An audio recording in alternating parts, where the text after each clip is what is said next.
It was an electricity shock. Yeah, that shocked me into realizing what under heaven I ought rather do. Let me just give you understanding concerning just a little bit of a context, okay? Like I said, I didn't want this. I was pressurized into taking it. Once the pressure had lifted, I saw where they were coming from, where especially my mom was coming from with all of the harassment of my person. I looked beyond the harassment and saw where it was coming from. So that place I had to arrive at. I had to convince myself and humble myself and come and speak in videos for long amounts of time about how I must humble myself and I must do this and wada fish face, etc. Recognize your heart, yourself, your place, your position when you are in Pharaoh's household. Don't be as entitled, otherwise the world hates disciples. They're not gonna just award you stuff on a silver platter, so you gotta humble yourself. I had to get to that point, alright? So if it was not for this little electric shock, I never would have gotten to that place. So God through essentially evil intentions, alright? Romans 8:28, all things work out together for the good of them who love the Lord and are called according to his purpose. It worked out ultimately. My family know who I am. They're the ones, unlike Pharaoh, that changed my diapers. They're the ones, unlike Pharaoh, with whom I grew up. They're the ones, unlike Pharaoh, that essentially know what travesty it would be for me to have worked the job that they were trying to give me. Bayazi. God, but they were the ones that were trying, however, to get me to that position, to accept it, to embrace it, because they want to convince themselves that God is not there for me, yo. They want to convince themselves that there is nobody coming for them. They want to convince themselves that the sins that they have committed against God are not going to be met with comeuppance. They thoroughly don't want to believe in recompense. They are nihilistic. They have sinned and they need to repent. They need to give their lives to God. They need to flip over and truly do a 180. They need a genuine metanoic experience. They need that. And they wanted to manufacture a fake deliverance for me. And so stay in their sins. So they're in dire need of being exposed for this thing. They need and God also needs to have exposed them or blocked their endeavors so that they can see Uguti Evatum. You can't deliver from the hand of God. Not only can you not deliver from the hand of God, but you can't manufacture a deliverance that God has not manufactured. You cannot chart the course of a daughter or a son of God's life. You cannot chart their lives in a way that is apart from what destiny God will have them walk in. If you are not aligned to the purpose of God in this person's life, you on that day must just step up, move out the way, or you will be moved out the way. Okay, and these people were trying to basically give this story a conclusion. They were trying to give it a finality, an end. They wanted to give a conclusion to a story that, frankly, they participated in the mutiny of writing themselves in as villains, and they wanted to come out on the other end as the heroes, the rescuers of the day. They made themselves messiahs. They made themselves the messianic figure in my particular life, and initially I was inclined to imagine that maybe this is just what God is doing, but it became evident as time progressed that that's not what's going on. First and foremost, the very laments that I had in my heart in refusing this job opportunity in the first place. I tabled them, and they were aware of them even without me raising them. Like, you don't get to know how skilled a person is and then just plonk them in admin, just plonk them in some job that does not make sense. You don't get to be privy to a person's suite of talents and then just throw them somewhere without you being outwardly, overtly, and obviously malicious.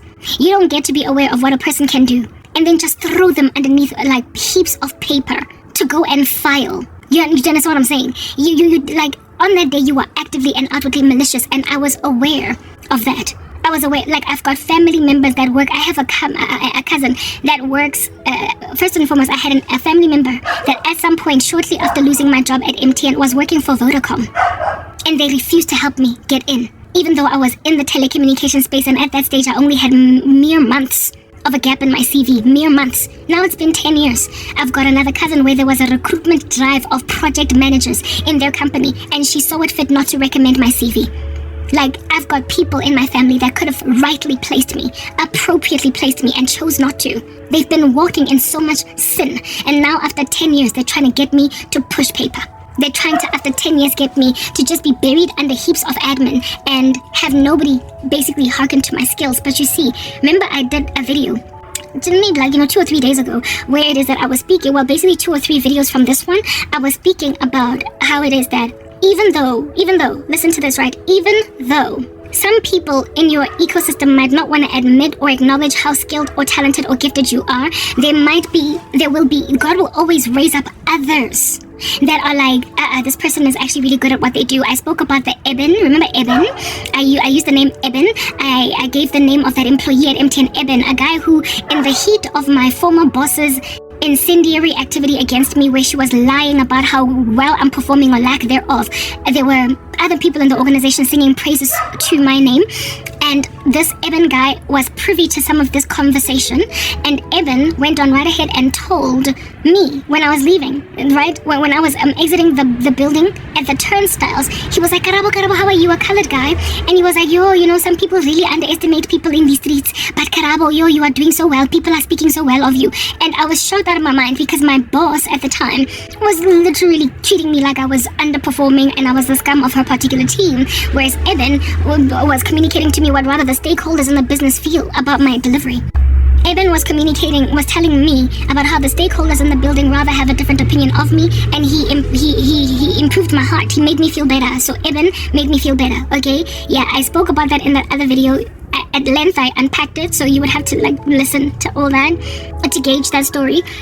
But basically, the heart of that particular matter, the heart of that story was that even in an environment where somebody is unprepared to acknowledge your skills and how good you are, there are always others with their ears on the ground, listening for your giftedness, that are willing to admit it, and they will likely come forward and rescue you from the grain of insults that keep coming at you from a particular individual that doesn't want to acknowledge where you're coming from. Okay, yeah, well, I had Ebens in my life, like one or two of them from what the Lord showed me. So first and foremost, my curriculum vitae is detailed and it has a lot in it. I worked at some point, I gained all that experience, I garnered for myself all that understanding. So therefore, anybody at all in their right mind would not put me in an admin job. Even after 10 years of unemployment, there are women that quit their jobs to go and raise some children, that went back to corporate South Africa after a season, and nobody insulted them with starting from that level. Nobody. So I'm no different from like a stay-at-home mom that decides she wants to go back to work. Only difference is that my gap in my CV, I didn't want it. It was given me by pressure, false witness, and suffering, like persecution, tests, trials, whatever. That's what put the gap there. But I'm no different than a woman that would have stayed at home to just get her children to the point of being in late primary, only for her to return to corporate. Okay, These men and these women who go back to work after a season of being unemployed, they send their CVs with that gargantuan 10-year gap in them, and people respect what experience they had historically. But yeah, they might not necessarily start where it is that they would have been if at all they'd stayed in the market, but people tend to not insult them to a point of that level of regression, all right? And God has been opening up my eyes to the fact that in and of myself, the gap in my CV is not like people are unaware of it. It's not like people, recruitment agencies and whatnot, have never seen something like that before. There are plenty of people that are able to reignite their careers, and yes, they do sometimes take a step back, a little bit of a pay cut, or maybe, one job level regression, but not like I told you, this pay is more than half what I used to earn at MTN, like literally more than half what it is that I used to earn. That kind of regression, that God was like over literally my dead body. He died for me, and even he said over my dead body, like, yo, when God has your back, he has your back, he has your back. Like, I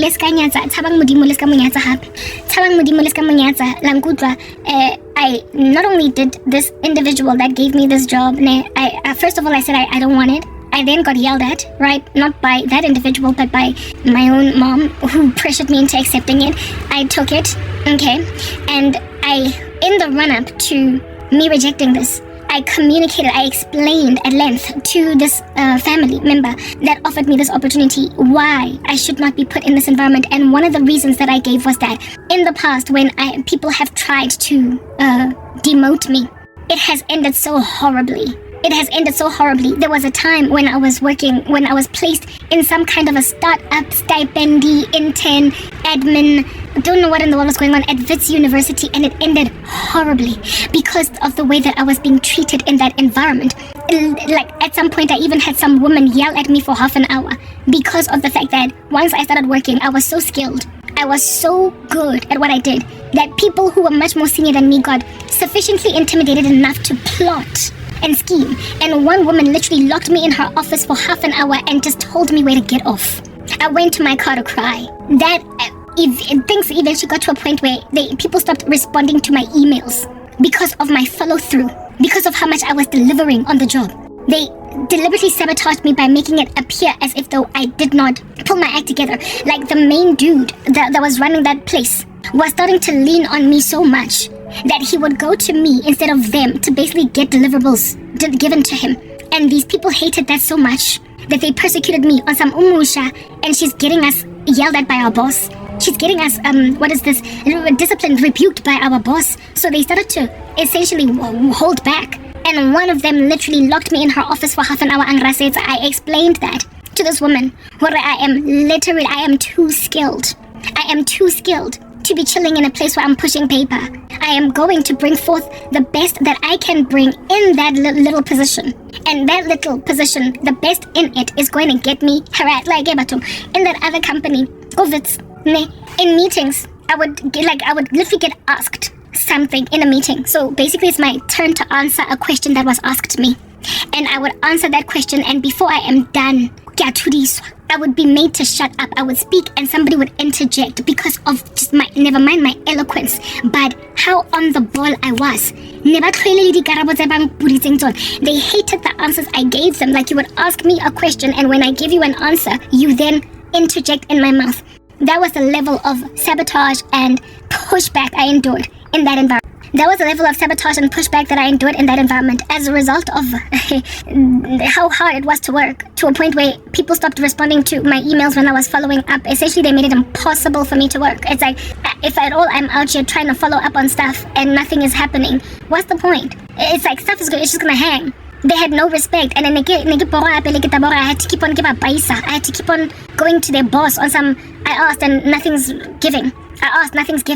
I was being deliberately sabotaged. So I walked. I left. I was prepared to stay there until they essentially promoted me, gave me an increase, whatever, saw my potential, put me in the right position. I was prepared to stay. But I ended up leaving. Why? Because I was not enabled to do my job. I was not enabled. I was harassed and sabotaged until I left. And upon leaving,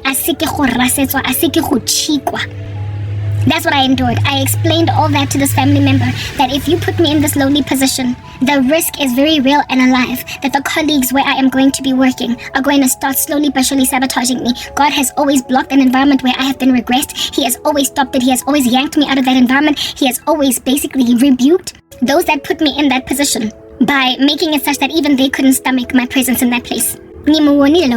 I warned that person. I warned this family member. I told them, admin. Because it's not gonna end well. It's not gonna end well. I end up walking and so this time around, I'm not the one that acted a fool. I'm not the one this time around that left. I'm not the one that quit. I'm not the one that essentially walked away, because how in the world am I supposed to work here? It's not conducive. That job was not going to work out at Wits. Why? Because I was going to be sabotaged to a point of looking like I'm underperforming. They squeezed me out even before I left. I just walked away before they fired me. It's that basic. They made it such that it was so impossible for me to do my job. It was so impossible for me to do my job that at some point I was going to be let go. They included, like, the two men who were my bosses were actively involved in sabotaging me, even though they recruited me. It was their boss that was giving them a hard time because of how much I was following through on their deliverables. I told this chick that, I told her, and she insisted. And so I told myself, I'm gonna humble myself. That's why I even did that video where I was speaking about how it is that maybe I should just take it in my stride that I'm going to be Mam Doris. Mam Doris is a woman that I described as the kind of person that works a job and stays in the same position for 10 years without asking for a promotion, nothing. She just does enough.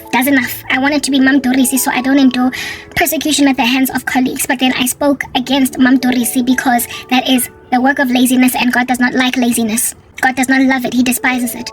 Yeah. I told myself I was going to be Mam Dorisi because I was scared of enduring volume 2.0, 3.0, 4.0 of the same situations that I've endured, with people trying to retract me back to admin. And guess who hooked me up with that silly job at Wits? It was my mom. The same woman of which named Sizile to become an executive. Why are you trying to make me push paper when you know what my skills are? When I was working there, some dude even was like, where's Haitsenko MTN? What exactly happened? Because you are too skilled to be working this job. One woman was like, you are so smart. Why are you in this job? And then a couple of colleagues on the side of that sabotaged me until I quit. They sabotaged me until I quit. I told this chick, I told her, well, this year is not going to end well. I'm a colleague's wam. Bazongi niggas are grief. I'm in the wrong job. With my skills level, I can only be with people that are either at my level or with me being slightly lower than them. But I cannot be so much lower than them that they would then feel like when I start to super perform in ways that they just don't. That's just the way that people are. The only way that I'm going to be respected and adored by colleagues, or at least left to exist, is if I'm in a job that makes sense for my skills level. Whatever envy or jealousy might spur from that space, it's just going to be the kind of competitive vibe that you pick up from a colleague, but not enough to cause sabotage. Like at that exquisite height. Not enough to cause that kind of sabotage. You understand what I'm saying? Yeah. So stop trying to put me in admin jobs that are such a start, that are so backward, that are so regressed, that mangifika phambili manje abantu bazongilimaza indaba yokuthi apparently I'm out of my place to be so well spoken, out of my place to be so on the ball, out of my place to be so high performing. Like, yeah, I'm expected to basically be stumbling. I get it. Like when you start a certain job, you are expected to still be learning the ropes. When you have already learned the ropes and you are at this point flying, soaring like an eagle, instead of crawling en route, starting to walk, people are going to look at you like, Wahlanga, you're bizarre, and they will mistreat you because you are over-skilled, over-qualified, and over-performing in an environment when you're expected to be at a particular skills level. Like clockwork, it has happened like that before. I told this person, ignore all that, insisted me not making me some paper pusher. Well, my curriculum vitae, alright? My CV is my CV, okay? Yeah, anybody that reads that CV would look at it and be like, but why are you applying for this job? At Wits University, the man who interviewed me and the woman, the first question they asked me was, you are literally too overqualified and you are too skilled for this job. If people can say that and yet still hire you, what are they thinking? I was literally banking on this man and this woman refusing to give me that job because I am too qualified. I was hoping they would make the sound decision, because why did I even go to that interview in the first place? I was pressurized. Like all of these jobs, I've been getting forced to do them by family. Yeah, forced by me for an interview to go and be an administrator, a paper pusher, somebody that's going to be ordering digestive biscuits for some man or some woman who has got to have their schedule guarded on their behalf. Like somebody that's going to be scheduling meetings and booking parking type establishment thing. Yeah, when you go and you grab somebody as skilled as I am and you put them in that kind of and they rock up to interview for that kind of a job, it is indeed the right question to ask. Kaze, why under heaven would you want to take this job? I was so the way that I navigated that interview was so as to disincentivize and uninspire the man and the woman in question from hiring me. Because if at all they reject the job for me, if they say, no, you can't work here, sorry, you're too skilled, then in that way I have an excuse. But they said no. They interviewed me and they said no. So I guess, whoops, next time, hey, yeah. I was hoping that they would not let me work because I didn't want the job, but I was pressured into taking it. Instead, one of the people there was a man, and this dude was looking at me some kind of way. Or something. He became exploitative. He became opportunistic. His agenda was evil. And so he insisted on hiring me.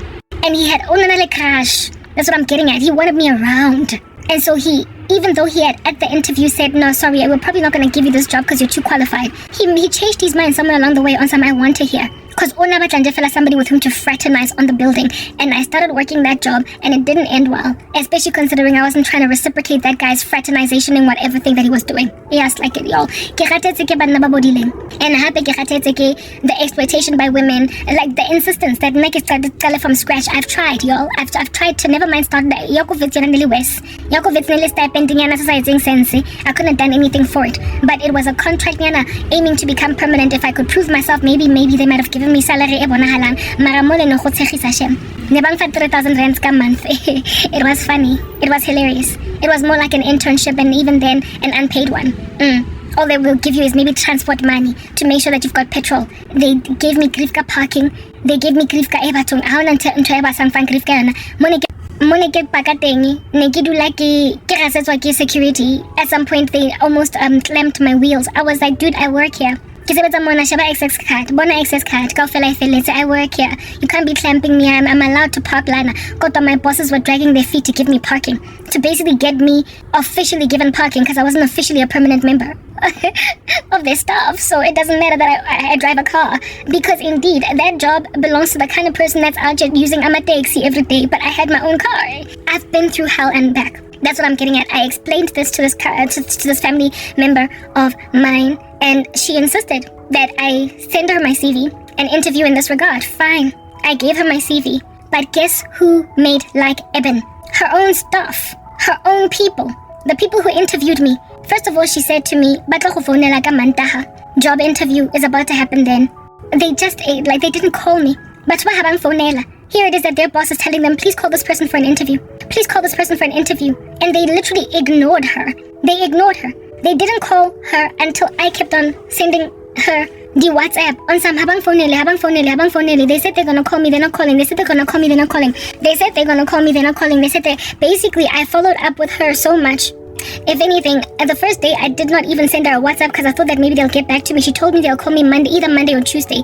By midday Tuesday, when they hadn't called, that's when I sent a WhatsApp, and she was like, "Oh, I'm shocked they didn't call you. I thought that maybe the reason why you didn't WhatsApp me was precisely because they called you and you're just waiting for the interview."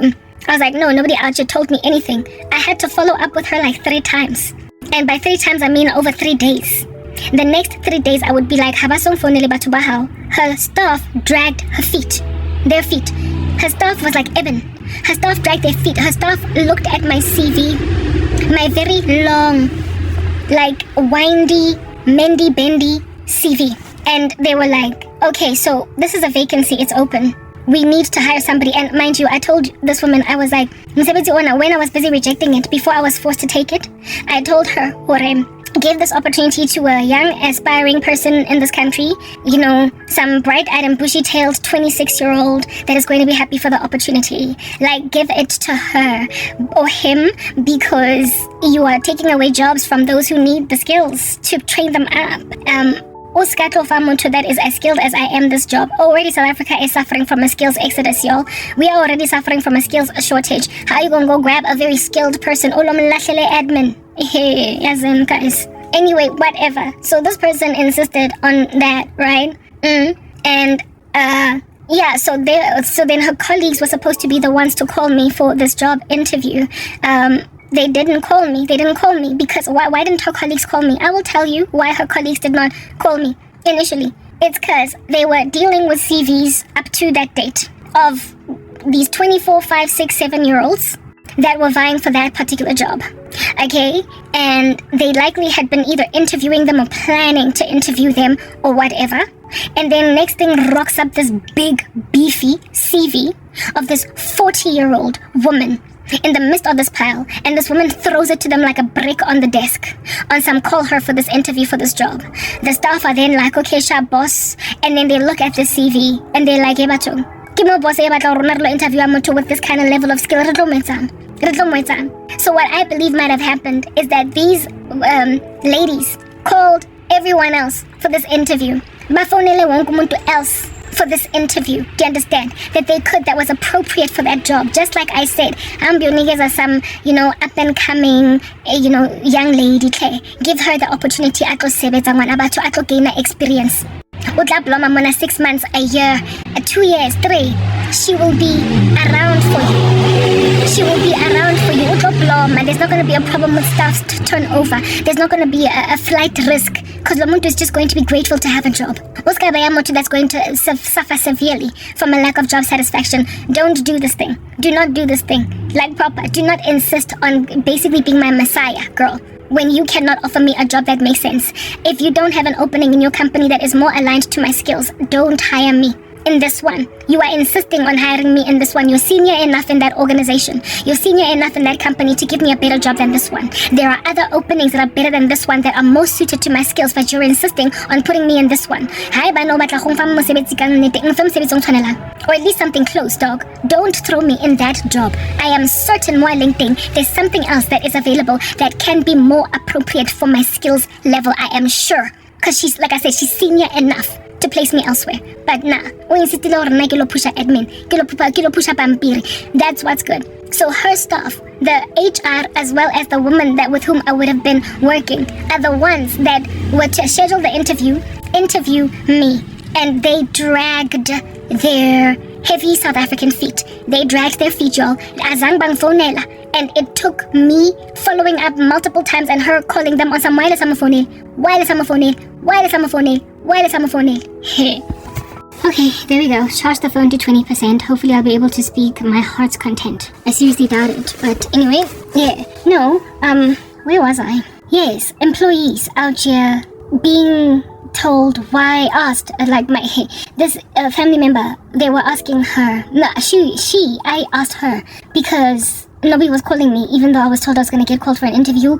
Like the way that I was supposed to start this job as in day before yesterday, essentially what was communicated was that you're going to get a call Monday, Tuesday. By Friday you should have been interviewed so that maybe by Monday you can start working or something of that nature. Okay, yeah, well, it is the next week on Wednesday and Guchulile. The whole week, the employees that were supposed to call me for the interview dragged their feet through the mud, did not call me. I had to follow up like a million times. Ultimately, their boss lady called them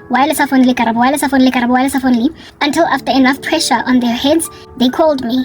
And even when the one lady called me, you could tell on the phone, y'all, like there was just so much lethargy in her voice, and it actually kind of discouraged me. She was like, "Hi, how are you, Karabo? Yeah, so there is an interview opening here for an admin job. Are you available perhaps on Friday?" Here, she was just like basically going through the modes, I could tell, and it discouraged me because usually when I get called by recruiters, they're like, "Hi, Karabo, how are you? Good. So there's an opening. When are you available? This is the interview." Like that's usually the chirpy sort of kind of, attitude that I tend to get. And this time around, it was like this person was just going through the modes. Okay, very well.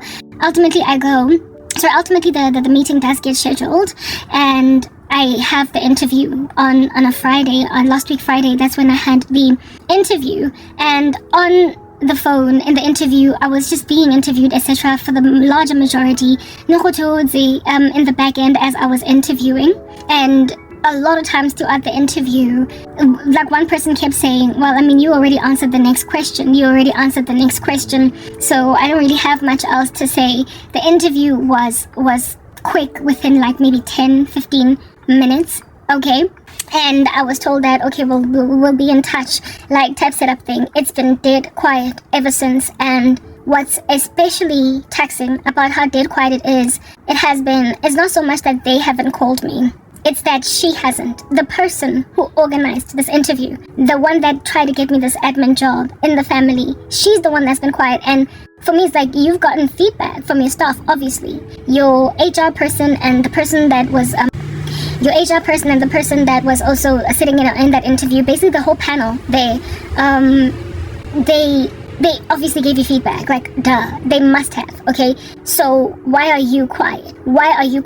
And that's been the question that I've been asking Jesus Christ, right? So y'all, I did communicate that ever since pretty much sharing the fact that I got a job on the internet machine, I've been dealing with the severity of spiritual war attack. My body has been out of it, zapped out, tired body, head bobble, unable to keep my eyes open. The devil has been trying to get me to not pray. Now, before I even went for this before I even was organized this particular opportunity, because I had been pressurized into taking it and my heart was all sunken, I prayed feverishly all night long, like sometimes even pausing YouTube just to pray and pray and pray and pray. And I told you guys that I pray in tongues all day. Well, this is out here happening all night long, wee hours in the morning. And this one night, I literally pushed it up until 8 a.m. in the morning because I wanted to get rid of it. Basically, what was the premise of my prayer? in my spirit, I was saying to God, Father, if this is a counterfeit, if this is something that is going to never mind humiliate me, but just break my heart, if this is a strategy of darkness against me, stop it, block it, stop it, block it, like don't let it happen. And I prayed so hard. And yet the next morning, later on, I woke later on because I went to bed, I told you, at 8 a.m. in the morning. Later on, when I papamad and I checked my messages, here it is that this individual was still out, just still trying to schedule the interview. I had begged God to stop it. I asked the Lord, stop this. I don't want to work that admin job. The only way that I'm going to be set free from this wannabe contract is if this person that is insisting on giving me a job that does not make sense, if they pull out, they have to be the ones to pull out, because my mom is going to give me grief.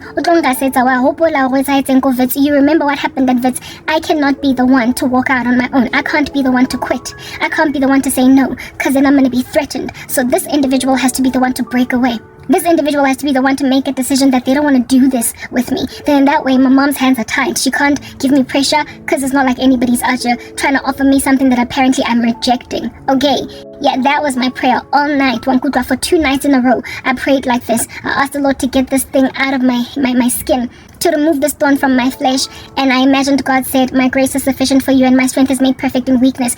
You're going to take this thing. You're going to see what I'm going to do with you. Because in the just a few hours later, I papama in the middle of sleep because, I papama. I checked my messages and there is a message saying, there's an interview scheduled for you. After all night prayer, guys, I pushed it to 8 a.m. I usually try to put myself to sleep at around 6:30 in the morning, right? So that at least I have some kind of semblance of having slept that night while the sun is still gone. It's been winter, so 6:30 is still kind of dark. But this time around, I pushed until 8 a.m. just praying, guys, praying. And in some portions of my prayers, I was not even listening to anything online. It was just me with God communing, because I had muted I had not muted YouTube per se, but I was listening to scriptures on a loop in a scripture meditation channel just to help my cause along the way. I just felt like I needed to pray over the situation, because something of it was not giving.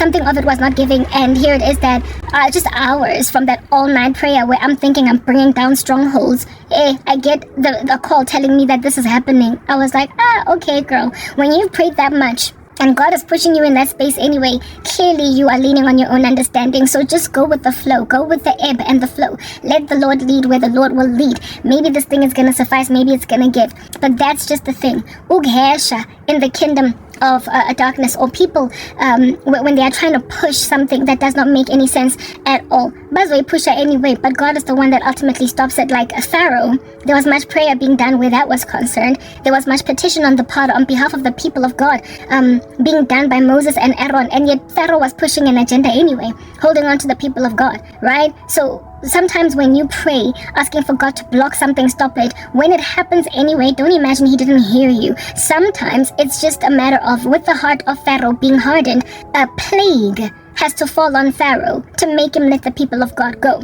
Some people that are antagonizing the will of God on your life will sometimes be forced out the way. They have to be they're stubborn. Mankind is stubborn. It's written in God's word that the human heart is deceitful above all things and desperately wicked. Like this family member, I'm not saying that she's like the spawn of Satan or evil or whatever, but bottom line is she is an individual that knows me. She's known me all her life, all my life. We've known each other, and she knows what I can do. They were aware of my credentials, my skills. Not only that, she also had access to this WAD, this thick document that is my curriculum vitae. Sitting on top of that, having never ever had anybody working in the job that you're trying to give me with that kind of work experience, you are committing a travesty. It is overt, it's clear. So don't do this evil thing in the sight of God. Do not place a person in a company where you work, in your organization.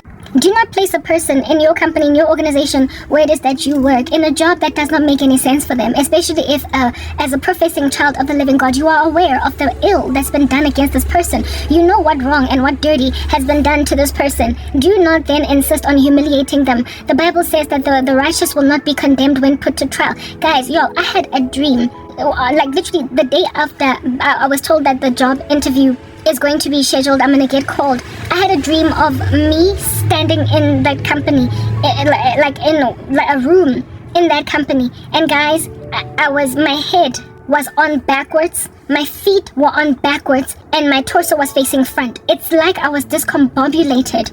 My head was backward and my feet were backward, but my body was, it was like basically the stuff of horror movies. And I had a dream of me looking like that while working there, with my feet backwards, head backwards, but me walking ahead.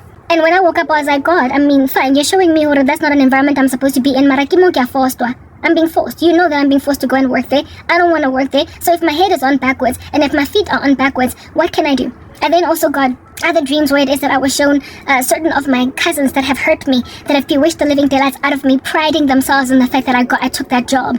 I ain't getting a choice. It's not like I wanted to. If I don't take it, I get yelled at, I get told all different kinds of threats, so I gotta stick around. So I found myself feeling kind of patronized by God, showing me that me being in that environment would be like my head screwed on backwards and my feet being made to face the other way. I was like, I asked you to block it. I asked you to stop it. I can't not take this job. But that's the thing. When a child of God is being forced to be somewhere where they're not supposed to be, and there's no way for them to get out of that, the Lord in and of himself is going to then take up that cause.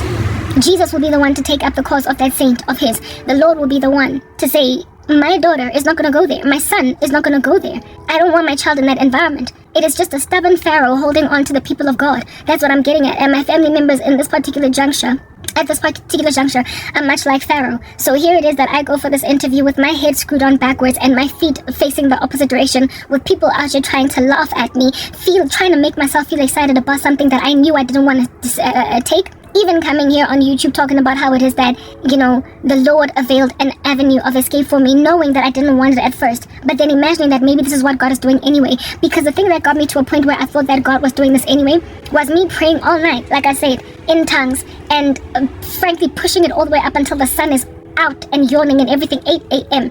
for 2 nights in a row. And it giving nothing. I already pray all night long, but barely ever do I push myself to the point of the sun rising. Here guys, I did all that to no avail. So I thought that this is what God was doing.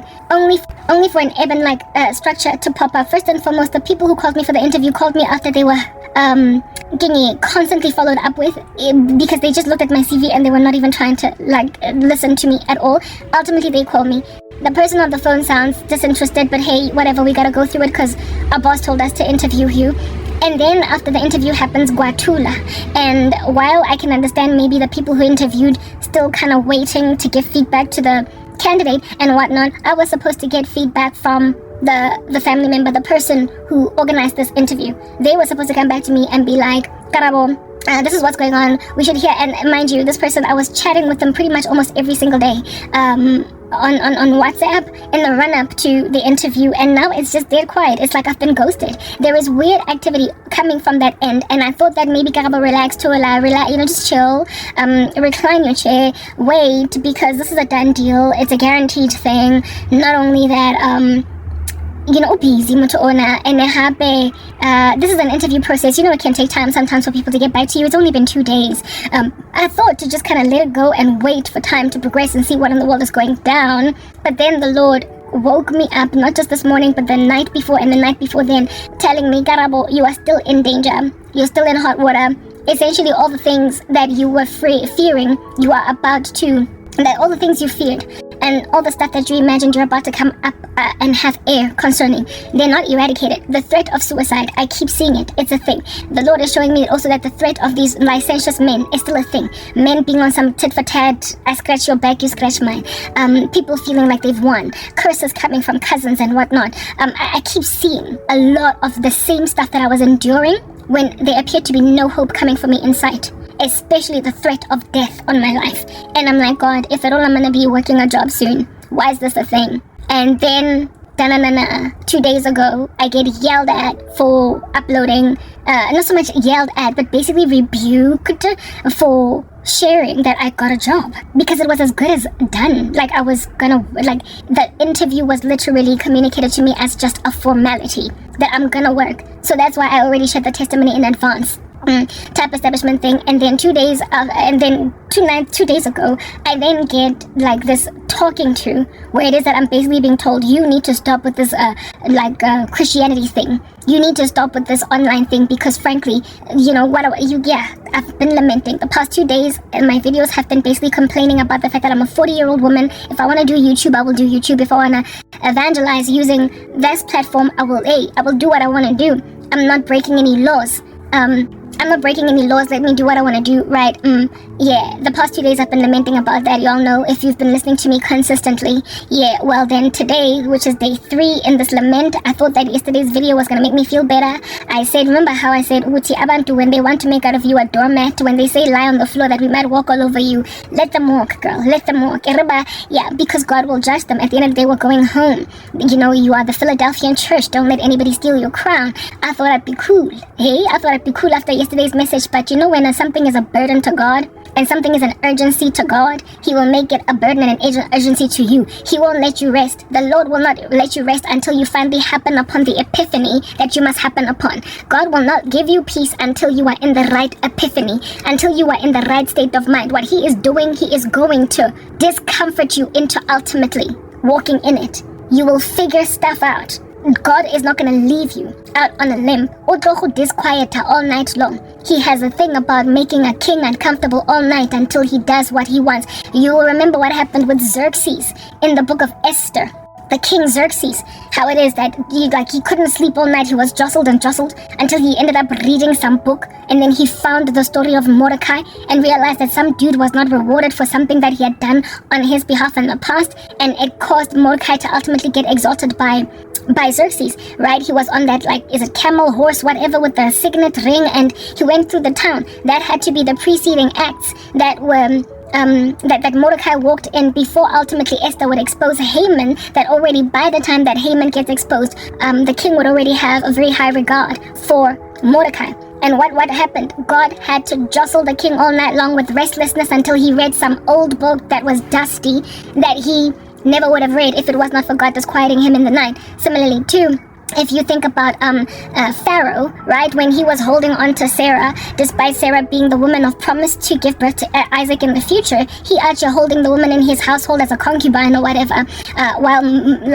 Abraham's mom. And God plagued and troubled Pharaoh until Pharaoh let Sarah go. He did the same thing with Abimelech, who was holding on to Sarah, troubled him in the night, could not rest, could not sleep, plagued him with I think it was frogs, or was it mumps on his face or whatever, but he had to let Sarah go. God has a thing about wrestling a person all night long until they finally realize what they gotta do. And I was wrestled like that. I could not have peace. I had spoken. I thought that I needed to be a doormat. I thought, remember even the story with Mom Dorcas, I'm just gonna sit there in the office and just accept my fate and be this kind of person that is okay, even though really I've been severely demoted, blah blah, all that jazz. I thought that I was just going to either be a Mom Dorcas or what is this? Yeah, guys, I argue. I can't, y'all, you've been listening to me this entire time, alright? Yeah, how it is that I've been explaining my way around the situation. Yeah, well, the past 2 days were especially taxing in explaining my way around the situation, the way that God so did not want this thing. Not only did he, not only was I disquieted all throughout the days in even explaining away me working a job that does not make sense, but I then also got persecuted for sharing that I got the job, and upon explaining away my pain in the persecuted state, I still did not get to a conclusion that was sounded like my spirit never rested. My soul never rested until literally just, I can't even say that last night. My soul never rested until this morning when I woke up. Or was it after now? I woke up in the morning this time around. Because I'm trying to change my hours, right? Because I'm expecting to start a new job, right? Yeah, that's what's good. No, only this morning when I woke up, did I come to a conclusion as to what I need to do. And I believe this is it. I believe this is the place where God wants me. He wrestled me in my spirit all these days that have come and gone until I've reached this environment. He blocked it. He heard my prayers. He heard me. The all-night prayer, the petition to block this thing because ayikho yami ngifanele. Yeah, indaba ukuthi abantu people are trying to make me start again from some strange place that does not make any sense. Mina ngifuna this job, kodwa ngiyaforciwa ngisho. Yeah, I'm being forced type establishment thing. I prayed about it and the Lord heard me. Instead of this time around me being the one to walk out because more spacing, the Lord sees my pain, I've endured too much. He caused a little bit of an Eben to rise up in the organization where it is that this family member works. And Eben, remember Eben is the dude that gave me praises where they were due, even though nobody else was willing to admit it. About 2 days ago, after the interview, the day after the interview, the Lord said to me, Eben, remember I used Eben as an example, the colored dude from MTN, whose name I gave as Eben. Yeah, the Lord basically made it clear to me that there is an Eben in that space. So in other words, among the people who interviewed me, or perhaps all of the people who interviewed me, in that space there is an Eben. So somebody that is singing praises and somebody that is admitting, giving credit where it is due, therefore highlighting the exceptional travesty of recruiting a person with a thick wad for a CV in so a lowly position. Like, it doesn't make sense. Give this job to somebody else. And on top of that, if you really want this person to work for the company, if you really want to bring this individual in, if you really have that much of a burden for them, put them somewhere else. Like the very thing that I've been saying, this individual is senior enough in the space where she is employed, where it is that she has a 9 to 5, right? That she can pull in a different favor for me. There is essentially a more fit for purpose job for me in that space that she is absolutely refusing to recommend my curriculum vitae to. Somewhere else where other people will interview me and be like, thank you for recommending, we'll take her. My family members across literally the board have all been employed at organizations where they could call somebody a favor for someone, said, Karabo, send me your CV. And they've chosen not to for years, including my own immediate family. I had a family member that worked at Vodacom very shortly after I lost my job at MTN. I could have quickly been scooped up by Vodacom, quickly. And that person was an executive at the time at Vodacom. Executive. I could have quickly gotten scooped up by Vodacom before I was even on the credit bureau, before I lost everything to a point where I could not afford to pay my debts. I could have quickly gotten scooped up by Vodacom. It didn't happen. Like I told you, there was a cousin of mine that worked at a company where they had a project management recruitment drive, where they were starting a new department and they needed PMs and business analysts. And nothing. Labantu have for years been able to place me in companies where they've worked and they've chosen not to. Evidence of the fact that they also could have indeed pulled in those favors. They have pulled in favors for kids in the family that matriculated. They've been getting jobs in their companies. Literally, the situation is so bad that they even hooked up with jobs. The boyfriend, not even husbands. The boyfriend, like my cousins. Like you out here having a cousin of yours date a guy for like 4 years. And the dude then gets fired or retrenched or whatever. And then in 3 months, this guy is working at my uncle's firm. So you are out here hooking up an outsider of the family, albeit dating your daughter, fine, we get it. Albeit dating your niece, we get it. Fine, ujola ne auntie. So that's how you know this person. Mara this is not flesh and blood. They were not around. You didn't see their diapers. Somebody else changed their diapers. You're gonna go and place a dude that is dating your daughter, your uncle, your niece, somebody that's dating auntie, your sister. You're gonna hook them up with a job and leave Karabo out on a limb? Like, that's literally what's been going on with my family for a decade.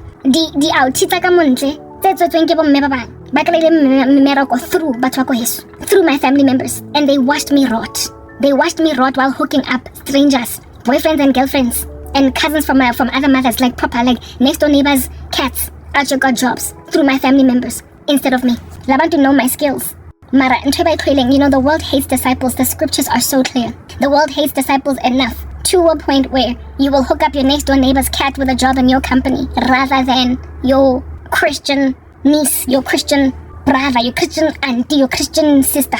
It's that bad. Like, the situation is literally that horrific. Yeah. So this family member has pity made her at least set me up in this particular capacity. But whatever it is that they are all holding on to, has made them insist that I start at like the bottom, doing random strange menial tasks type establishment thing. Yeah.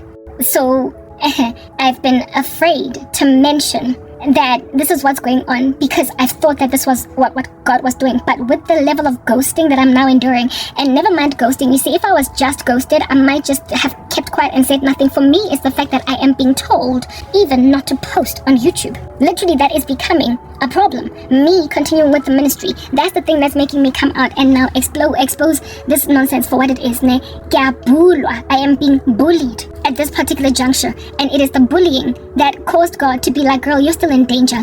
I never intended for you to be in this ecosystem. I have heard the prayers that you prayed. All all that you have done has not been in vain. You did not just lose your job, innocent as a dove. Do you understand? And only for you to start again from scratch like you're guilty. It's the thing that I've been lamenting about, like, righteous indignation. I'm innocent. For me to start again at that particular level, with the level of innocence that I am in, is to infer that I am guilty. It's to basically say that I'm taking whatever it is that I need to take. Ngoba umuntu ofana nami akakwazi ukuncenga. Beggars can't be choosers. Yeah, like to get to a point where you are saying of yourself, beggars can't be choosers. I'm not a beggar. I'm sitting in righteous indignation.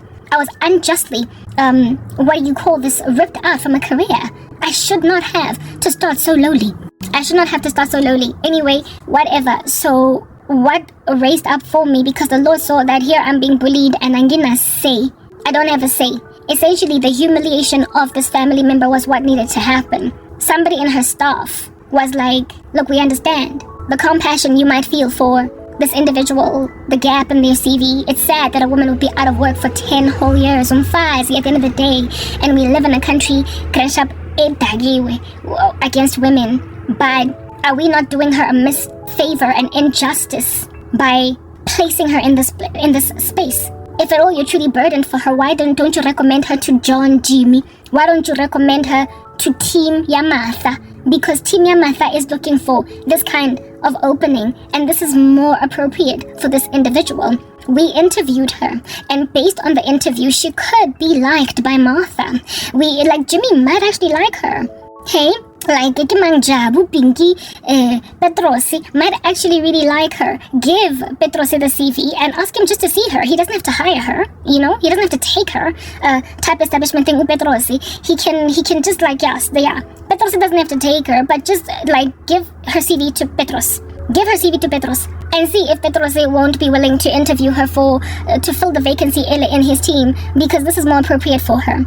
Right? That organization, I seriously doubt that there's project managers there in. I don't think they are. They have project managers, but there are certainly job openings that are more appropriate for my skills level. And it is also within an industry where it is that I have some qualifications in that regard. Right? I was studying for a degree, but I also did get some other NQF level certifications that are fit and proper for the financial services industry. And so it is possible that I could indeed get taken up in a different environment in that space. So I believe what happened, because the Lord told me about, not Petros, what is this, about Eben. He basically highlighted to me that there is going to be an Eben-like hindrance to the strange insistence of this family member of mine to push her particular paper. But that Eben hindrance is going to challenge her to essentially give me over to somebody else. And this somebody else that she will be told to give me over to, because of hoarding me, like I said earlier, boxes from 1992, having memorabilia of a person that's passed away, because of hoarding me and wanting to control my life, this individual is going to flat out refuse to hand my CV over to Petros. It is not that Petros would be unprepared to see me. It is that it is within the prerogative of this particular family member to give me over to Petros, and Petros would then make his own decision, right? Petros would then make his own decision as to whether or not he wants to interview me. Of course, Petros is a hypothetical character that I'm making up right now, but Petros represents the department head of a department vacancy open that is more fit for purpose for me. Now, in order for me to get hired after 10 years in my CV, I would have to come highly recommended from somewhere else. Do you understand? And there has been a high recommendation, but it has not come from my family member, who is the boss, basically the head of this particular, the person that spearheaded this mission to get me hired in this position, right? She and she alone is in a, look, her people basically said to her, we understand your passion, your compassion for a woman with a 10-year gap in her CV. We understand, nathi as abafazi, we would not want umuntu nje to be out on a limb namsebenzi.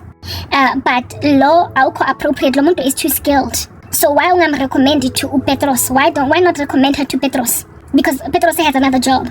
But remember, this person already had intentions as in 100% sober, where I am concerned. So she would never have recommended me to Petros. My family members have been ignoring me for years on end. They've just left me to rot. Do you understand what I'm saying? Including hiring other people from Ngaphandle Lapaya. Including helping strangers outside of the family get jobs. Therefore, they do not want me recovered to where it is that I was before. Bafuna nje to keep me in a grain. Meaning that this individual could have already from the get-go, upon seeing my CV, she's smart enough, been like, no, this job, fukarabo, no. Kitsiba in this department, such and such people. And then maybe pull in a word for me. The individual in that other department does not have to call me. But it goes a long way when somebody pulls in a good word for you. When somebody basically brings you as one who comes in highly recommended. Not only was this person able to, initially from the get-go, without putting me through this silly interview, able to tell Petro, say, consider Karabo. Not only was that a thing, but now she also has backup. She has got the 2 people who interviewed me on some. Petro, say, you should see her. We interviewed her. She's really good. Give her a chance. You don't even have to permanently hire her. Just take her on board for like 3 months. And if you like her, keep her. But if you don't, you can just get rid of her. However, this is a vacancy you've had open for a minute and you've been looking for this kind of person. Just see. You have nothing to lose, dude. Like Papa Lumfa's Donna Akaka said, she hasn't worked for 10 years. She's like, yeah, you have nothing to lose. And Petrosi could have then been like, okay, let me see her. And then make his own decision. He could decide to take me or not, right?